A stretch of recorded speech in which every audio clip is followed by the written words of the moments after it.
বিশ্ব রাজনীতিতে নতুনভাবে উত্তেজনা দেখা দিচ্ছে মধ্যপ্রাচ্যে। গাজায় ইসরায়েলের দীর্ঘদিনের আগ্রাসন এবং কাতারে চালানো সাম্প্রতিক বিমান হামলার জবাবে মুসলিম দেশগুলোকে একত্র হওয়ার আহ্বান জানিয়েছেন ইরাকের প্রধানমন্ত্রী মোহাম্মদ শিয়া আল সুদানি। এর পাশাপাশি তিনি প্রস্তাব দিয়ে বলেছেন, ইসরায়েলকে মোকাবেলায় গড়ে তোলা হোক একটি ইসলামী সামরিক জোট।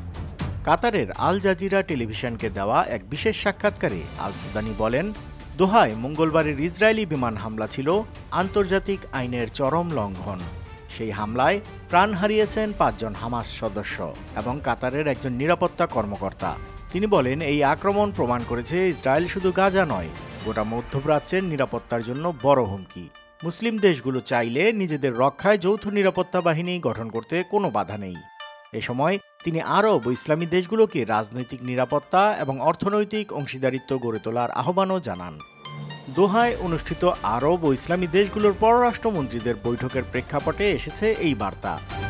সোমবারের ওই বৈঠক ছিল আসন্ন জরুরি সম্মেলনের প্রস্তুতি সভা।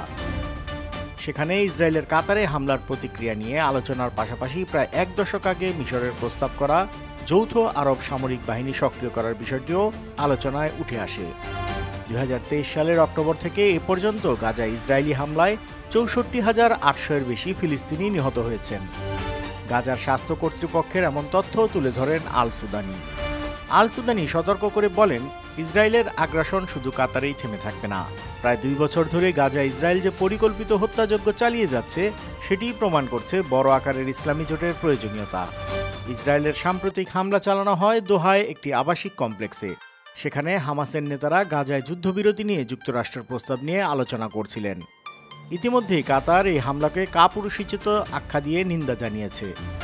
দেশটির বক্তব্য, এটি আন্তর্জাতিক আইনের স্পষ্ট লঙ্ঘন এবং ইসরায়েলের বেপরোয়া আচরণ বরদাস্ত করা হবে না।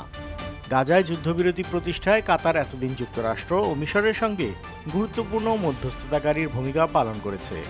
বৃহস্পতিবার জাতিসংঘ নিরাপত্তা পরিষদও কাতারে এই হামলার নিন্দা জানিয়েছে এবং সব পক্ষকে শান্তির সুযোগ কাজে লাগাতে আহ্বান করেছে, যদিও তারা সরাসরি ইসরায়েলের নাম উল্লেখ করেনি। ইরাকের প্রধানমন্ত্রী আল সুদানির এই প্রস্তাব বাস্তবায়ন হবে কিনা তা এখনই বলা কঠিন। তবে গাজা ও কাতারে সাম্প্রতিক রক্তক্ষয়ী হামলার পর মুসলিম দেশগুলোর মধ্যে নতুন করে ইসলামী সামরিক জোট গঠনের আলোচনা যে তীব্র হচ্ছে তা স্পষ্ট। Bangla flow international desk.